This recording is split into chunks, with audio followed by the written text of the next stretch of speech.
నా పేరు రామ్లమ్మ సార్. రామలమ్మ ఎక్కడి నుంచి? వికారాబాద్ డిస్ట్రిక్ట్ సార్ మాది.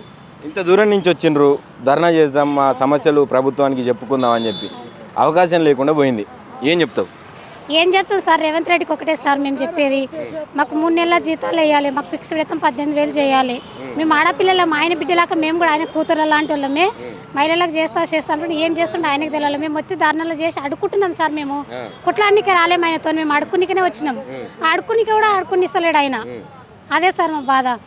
మాకు ఫిక్స్డ్ వేతనం కావాలి 18,000, లేదంటే పని బంద్ చేసి కూర్చుంటాము. అసలు మేనిఫెస్టోలో పెట్టిండు కదా, మీకు పెట్టిరు అని చెప్తున్నారు. మరి ఎందుకు దీన్ని మేనిఫెస్టోలో లేని పనులు కూడా చేస్తుండు కొన్ని, ఇదెందుకు చేస్తలేడు అంటావు? ఆయన కళ్ళు కనిపిస్తలేనట్లేదు సార్ మా ఈ జున్నికి. ఆయన కళ్ళు కనిపిస్తలేవు, మా దాని వరకు మూసిపెట్టి కళ్ళు కనిపిస్తలేవు. ఏంటి అన్ని ఇవి చేస్తా అని ఒకటే చెప్తున్నాడు కానీ మాకు కనిపిస్తలేవు ఆయన కళ్ళకు. ప్రజాపాలన తెచ్చిన అన్నాడు, ఇందిరమ్మ రాజ్యం అన్నాడు. యా చేయలేడు సార్, ఆయన మాటల వల్లనే ఉన్నది, అన్ని మాటలే. ఆడవిళ్ళలో కవి చేస్తే అన్ని మాటలు అయినాయి, డూప్ మాటలు అవన్నీ. మాకైతే ఏం ఉపయోగం లేదు సార్. ఆయననే మాట ఇచ్చిండు, 18,000 ఇస్తారు. ఆయన మాట ఇచ్చి ఎమ్మెల్యేలు వచ్చి మాతో అడిగినరు. ఇప్పుడు అడిగిన వాళ్ళు అందరూ మరి అలా కళ్ళు ఎక్కడ పోతున్నాయి, చెవులు అసలు అట్లనే సార్. మాకు ఎవరైనా కలుస్తురమ్మా ఇప్పుడు మంత్రులు కానీ ఇది శాఖకు సంబంధించి? ఎవరు కలుస్తలేరు.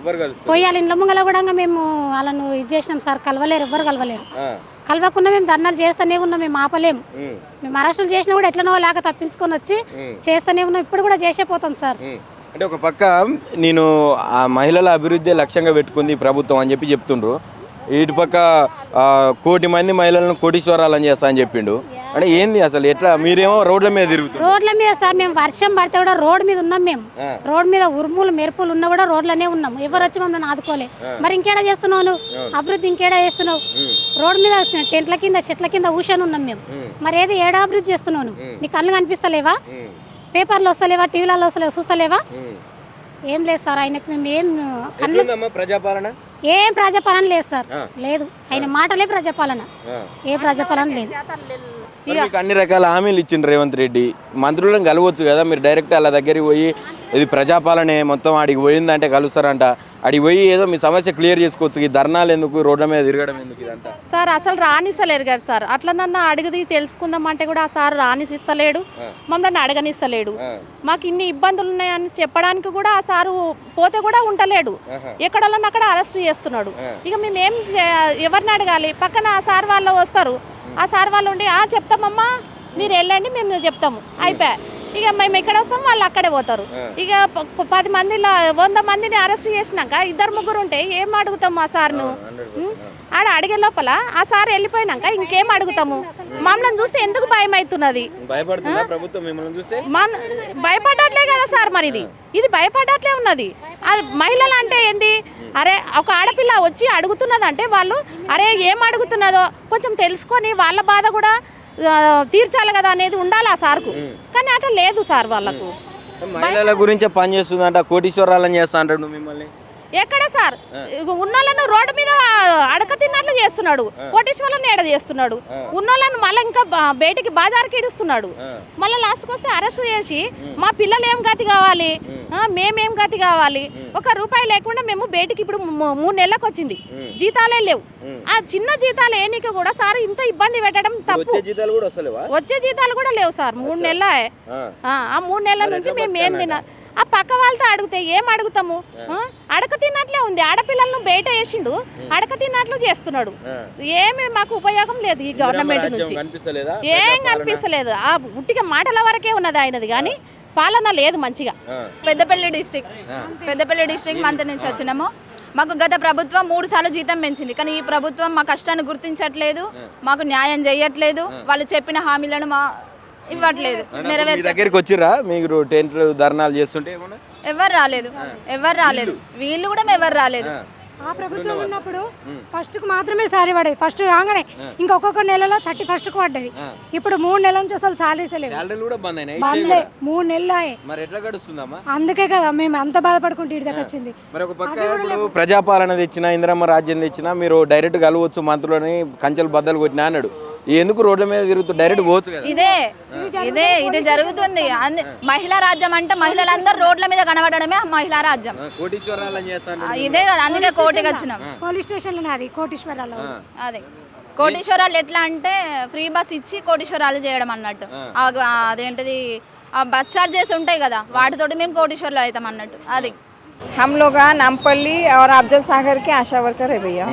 ये देखो अभी 2 महीने से तनख्वाह नहीं है। हम लोगों को वर्क तो ज़्यादा ले रहे हैं पर तनख्वाह भी सही नहीं दे रहे। और 10,000 में हमारे को क्या होता है, बच्चे का स्कूल का फीस भरना, क्या किराया भरना, क्या आने जाने में करना, क्या हमारे पेट को खाना, हमारा हेल्थ अच्छा नहीं रहता, बीपी शुगर थायराइड हर किसी ना किसी का प्रॉब्लम रहता है। काम तो इतना ले रहे लेन दो काम लिए तो लिए, टाइम पे पैसे भी नहीं आ रहे ना, कैसा करना। अभी इसके घर में छोटे छोटे बच्चे हैं, स्कूल की फीस भरने का है, इसके हैंडीकैप है, इसको जाने आने को ऑटो का प्रॉब्लम है, पूरों का यही प्रॉब्लम है सर। पर हमारे को बहुत तकलीफ हो रही है, उसके लिए हम लोग उनको हमारे को तनख्वाह बढ़ाओ, हमारे से काम लो बोल के बोल रहे। రేవంత్ రెడ్డి కోటీశ్వరాలని చేస్తా అంటుండు మిమ్మల్ని, మీరేమో రోడ్డు మీద తిరుగుతున్నారు. ఈ ధర్నాలు కనీసం ధర్నా చేసే పర్మిషన్ కూడా ఇస్తలేరు అంటున్నారు. నిజంగా అడిగినరా అసలు ధర్నా మిమ్మల్ని? మీరు పర్మిషన్ అడిగినరా? బాత్ నాకు కరేదరా పర్మిషన్ అడిగినరా ధర్నాకు కనీసం? సార్ మా ఆఫీసర్లకు అందరికీ నోటిఫికేషన్ ఇచ్చొచ్చినాం, లెటర్ ఇచ్చొచ్చినాం అందరికీ. మేము ఇట్లా ధర్నాకి వెళ్తున్నాం సార్, ధర్నాకి వెళ్తున్నాం, ఈరోజు పని బంద్ చేసి వెళ్తాము అని మాట ఇచ్చేసి అందరికీ లెటర్లు ఇచ్చేసి వచ్చినాం సార్. ఇచ్చేసి వచ్చినాక కూడా ఇప్పుడు మేము పోలీసు వాళ్ళకి అంతా రాతారాత అంతా అరెస్ట్ చేయండి వీళ్ళకని ఇంటింటికి పంపిస్తున్నారు. మేము ఇప్పుడు మబ్బుల 4 గంటల నుంచి ఇళ్ళలో లేము, ఇల్లు డైరెక్ట్ ఇంటికి వస్తున్నారు. ఆ ఫోటో కూడా లాస్ట్ టైం చేసినది కూడా మేము ఫోటో పంపిస్తాం సార్ మీకు. డైరెక్ట్ ఇంటికి వచ్చి అరెస్ట్ చేసుకుంటుండ్రు. కానీ మేము ఇప్పుడు మేల్కైనాం, ప్రతిసారి వచ్చి ఇట్లా చేస్తున్నారు కాబట్టి ఈరోజు మేము ఇళ్ళలో లేము, మబ్బుల 4 గంటల నుంచి మేము లేము సార్. ఎందుకంటే ఇప్పుడు ఈమె హ్యాండిక్యాప్ ఉంది, ఇదరా మున్ని ఈమె హ్యాండిక్యాప్ ఉంది, ఈమె రెంట్, నేను కూడా రెంట్కే ఉంటా. మేము ఆ ఇచ్చే 10,000 కూడా ఇస్తలేరు. 10,000 ఇంటికి కిరాయి కట్టాలా, పిల్లల ఫీజు కట్టాలా, మళ్ళీ ఈమెకు హస్బెండ్ లేరు, ఈమె ఎట్లా బతకాలి? ఆమె కూడా రెంట్కుంటుంది, ఎవరు సపోర్ట్ లేరు. ఆమె ఇంటికి రే కట్టాలా, పిల్లలకు చూసుకోవాలా, ఇల్లు ఏం రేషన్ తెచ్చుకోవాలా, ఏం చేయాలి సార్ చెప్పండి. ఈ రేవంత్ రెడ్డి గారికి చేతులు జోడించి మేము చెప్తున్నాము, మాకు శాలరీ 18,000 చేయండి, పిఎఫ్ ఈఎస్ఐ కట్ చేయండి, పర్మనెంట్ చేయండి అని అడుగుతున్నాను సార్. నేను ఎగ్జాక్ట్ దీంట్లో వచ్చి 17 ఇయర్స్ అవుతుంది. 17 ఇయర్స్ నుంచి 40 రూపీస్ తీసుకొని ఇప్పటిదాకా కేసీఆర్ గారు వచ్చినాకనే మాకు 10,000 జీతం అయింది. అది కూడా పారితోషం లాగా అయింది సార్, పర్మనెంట్ కూడా శాలరీ కాలేదు. అది 9,700 శాలరీ, 100 రూపీస్ ఏమో మీరు రీఛార్జ్ చేసుకోండి అని ఇస్తున్నారు. 10,000 మొత్తం రాదు సార్. దానివల్ల ఇప్పుడు మేము రేవంత్ రెడ్డి గారికి అదే అడుగుతున్నాం, 18,000 శాలరీ చేయండి, పిఎఫ్ ఈఎస్ఐ కట్ చేయండి, పర్మనెంట్ చేయండి అడుగుతున్నాం సార్. దయచేసి మేము రేవంత్ రెడ్డి గారికి మేనిఫెస్టోలో కూడా పెట్టిరని సార్. ఏమో సార్ తెలియదు సార్ ఎందుకు చేస్తలేరు. మాకు ఎలక్షన్ అప్పుడు ముందు ఏమన్నారు, మీరు నాకు గెలిపిస్తే నేను కంపల్సరీ మీకు పర్మనెంట్ చేస్తా, ప్లస్ మీ శాలరీ కూడా పెంచుతాని మా హామీ ఇచ్చినారు సార్ రేవంత్ రెడ్డి గారు. మరి ఎలక్షన్ టైంలో అయితే మేము నిద్రపోం సార్, ఓటర్ స్లిప్ పంచుకుంటా, వాళ్ళ ఎలక్షన్ తెల్లారు ఎలక్షన్ ఉండే అంటే కూడా వాళ్ళందరినీ దించుకుంటా, హాల్ అంతా రెడీ చేసుకుంటూ ఉంటాం సార్. మేము కూడా వాళ్ళకి ఫుల్ సపోర్ట్ చేస్తాం, కానీ మాకు ఏ ప్రభుత్వం కూడా సపోర్ట్ చేస్తలేరు సార్. మరి ఇప్పుడు బడ్జెట్ లేదు, పైసలు లేవు, అసలు రూపాయి బిల్ల లేదు, అప్పు కూడా ఎవరు ఇస్తలేరు అంటున్నారు రేవంత్ రెడ్డి. అప్పు ఇవ్వలేకుంటే సార్ మేము ఎవరి దగ్గర అప్పు చేసుకోవాలి చెప్పండి? మాకు కూడా ఫ్యామిలీ ఉంది, అంత ఉంది సార్, మేము ఎవరి దగ్గర అప్పు చేసుకొని ఇది చేయాలి చెప్పండి మీరే. ఇప్పుడు రేవంత్ రెడ్డి గారికి అదే అడుగుతున్నాం. ఇప్పుడు మీకు అక్కడ అప్పు అయిందంటే మేము డ్యూటీ చేయించుకుంటున్నారు, మరి ఎండ లేదు, వాన లేదు, ఏం లేదు, ఛత్రీలు పెట్టుకొని కూడా అంబ్రెలా పెట్టుకొని మేము వర్షంలో కూడా తిరుగుతాం, చిన్న చిన్న పిల్లలని వేసుకొని సార్. మేము పేషెంట్లను ఎన్సిడి చేయండి, బీపీ షుగర్ వాళ్ళని తీసుకోరానంటే ఉల్టా మాకే బీపీ షుగర్ వచ్చేసినాయి సార్. మా రిపోర్ట్లు కూడా చూపిస్తాం, వాళ్ళకి డౌట్ వస్తే ఎన్ని టెన్షన్లు తీసుకోవాలి మీరే చెప్పండి. అక్కడ ఫ్యామిలీ టెన్షన్ తీసుకోవాలా? కలుస్తున్నారు సార్, ఎవరు రెస్పాండ్ అవుతలేరు. అందరికి ఎమ్మెల్యే వాళ్ళకి లెటర్లు ఇస్తున్నారు, అందరికీ లెటర్ ఇస్తున్నారు.